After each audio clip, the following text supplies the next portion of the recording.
Hey everybody, this is Perch, and this is a video about taking comic books and converting them into anime or cartoons.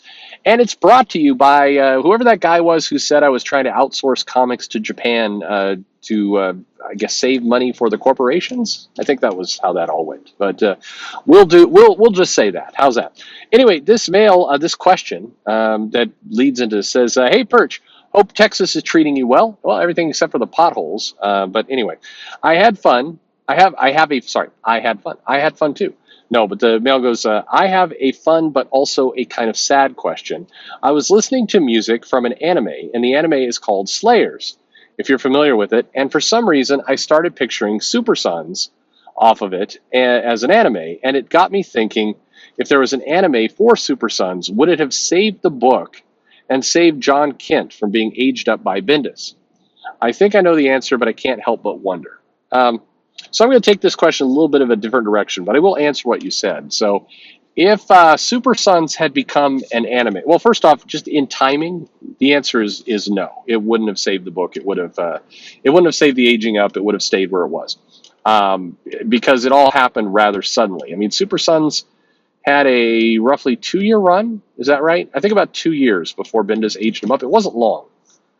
And I think that was clearly part of Bendis's pitch coming immediately into the picture. That's where he wanted to go with it. That was, as we've heard, when Bendis came to DC, they basically offered him Batman and they offered him Superman. To their surprise, he picked Superman. I think they were expecting him to take Batman due to his fondness of street level heroes. And I would like for just take a moment of silence to ponder what Bendis Batman would have been like. Yeah. Anyway, so Superman by Bendis, that was part of his pitch from the very, very beginning, was that this is where it was going to go with John, which is a little bit curious why he'd want to do that. But he basically wanted to take him out of being a kid into a teenager and then set all the things up that he did. And I'm sure part of that pitch also included things like, eventually we'll spin him into his own comic.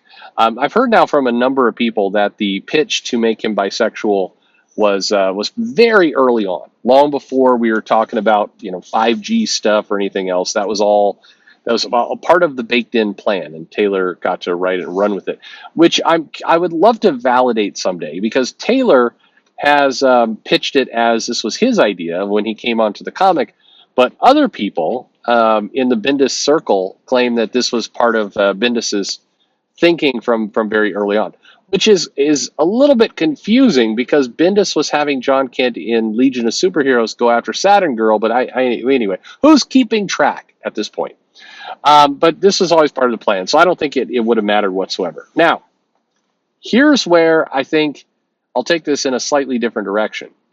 If the comic book world, if the comic book people, if whoever's running, Didio back in the day, and then Marie Javins, Jim Lee, if they were properly working with Warner Media and figuring out good ways to take the books and take things and actually, build successful franchises off them, then there's no way they would have aged him up, because John Kent, Superboy, that age, that costume is money, both as a cartoon or hell, even as live action. I mean, if you look at what's incredibly popular on that channel, in media, in other things, the idea of having Damian from a look and appearance standpoint, and John Kent running around as Batman, Superman, their kids, the next generation doing it. I mean, it is the most obvious money bait that you can imagine. And if the two groups were working together, basically the people at Warner Media, I'll put it a different way, if they were aware that the Super Sons comic even existed, which clearly they were not, if they were aware and they were, there was a good pipeline from the comic book division up to the media division to say, hey, we're testing out this IP, we're putting this stuff in, this one seems to be getting some traction, here's some character designs, here's some villains that we can have them face, but here's this idea of Superman's son, John Kent, Superboy, the new Superboy, a Superboy for modern times, who's a little shy, a little kind of like his dad and everything else. And here's Damian, the ultra badass son of Batman, and we think this might be a good cartoon and or show. Done. I'm telling you, it would have sold like crazy. But instead, these two groups are not aligned or working at all in any kind of coherent fashion. And so they took a lot of money off the table by not doing anything with it. I mean, look, I'll argue it this way. I know a lot of you really like the John Kent as a kid character, and it really bothers you. It sticks in your craw, as they say, for the comic. And I'm with you. I like that character too.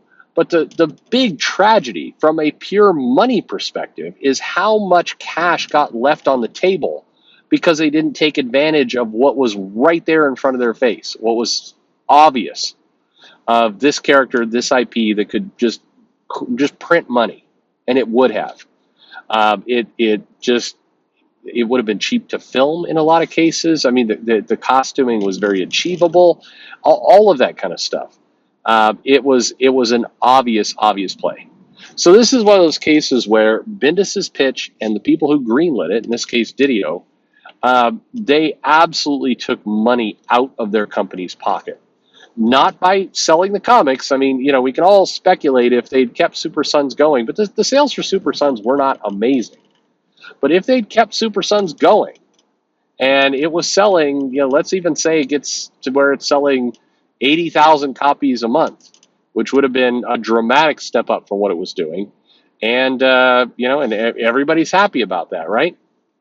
Even if they would have gotten it there, it is insignificant compared to the money that character, that property would have made had they, shuttled it into a TV show, a movie, a cartoon, whatever it happens to be. That world was huge. And to be fair, they did do a couple attempts like this, but nothing of any significance, nothing that really lasted. And it would have been good. Now, as to your question about if it was an anime, I mean, sure, this is where you could take it over to Japan. You can get them to do some things with it, and that would have been very, a perfectly fine way to do it, but not necessary. I think you had have the abilities to do that domestically. You just you didn't. I don't know. It's a bit crazy. So I don't get it. There is supposedly from the DC fandom, we are getting a Battle of the Super Sons CG movie that will come, and that is going to feature the kid version of kid version John and Damian Wayne. Supposed to be released this year. We don't know too much about it, but it supposedly is coming. So here is where the question gets really interesting. Let's say this thing comes out, and let's say it does really well. Okay, let's say that people gravitate to it, and I think there is a chance for that because, I mean, look at the people I've talked to in the past, particularly have worked in some of these fields. Certainly the Jeff Thorns, Joe Casey's. I mean, this would be a great question to ask Joe Casey, who's had a very successful time with kids, animation with Ben 10 and some of that stuff. Is the DNA of the Super Sons of John and Damian and kind of the interaction between the two and everything else, is that truly a safe bet that it would do well as a movie, as kids programming?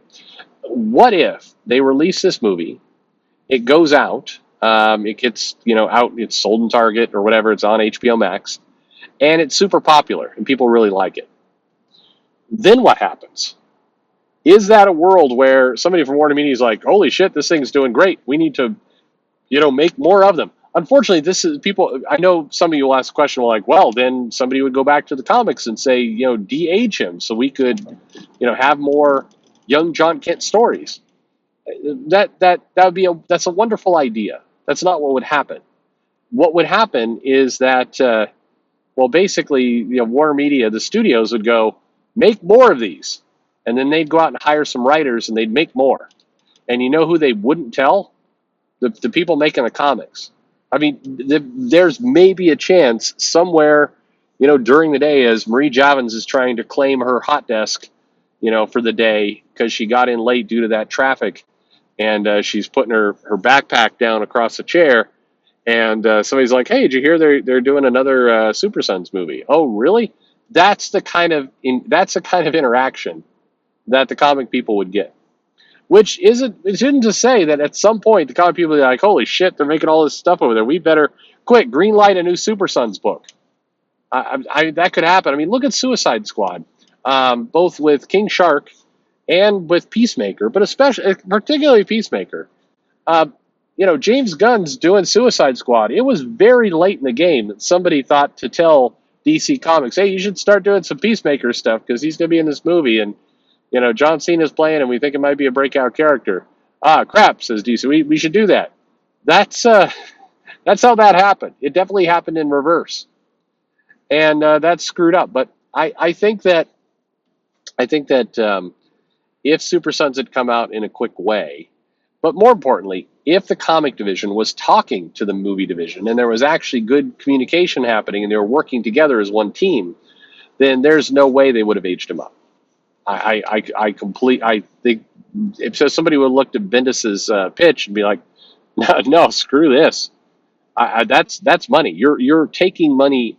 Yeah, I'll use Twitter speak. You're literally taking money out of our pockets by doing this to the character. So no, you're not interested. Do an Elseworld story where he's grown up or a future, whatever you want to do, but you keep the comics the way they are.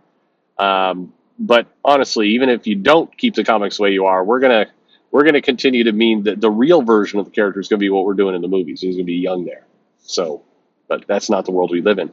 Anyway, that's what I think. What about you, Super Sons fans? What do you think? And what do you think happens if this movie does well this year? If it comes out and it makes a lot of money, what do you think happens next? Let me know in the comments below. Like and subscribe, of course, and thanks for listening.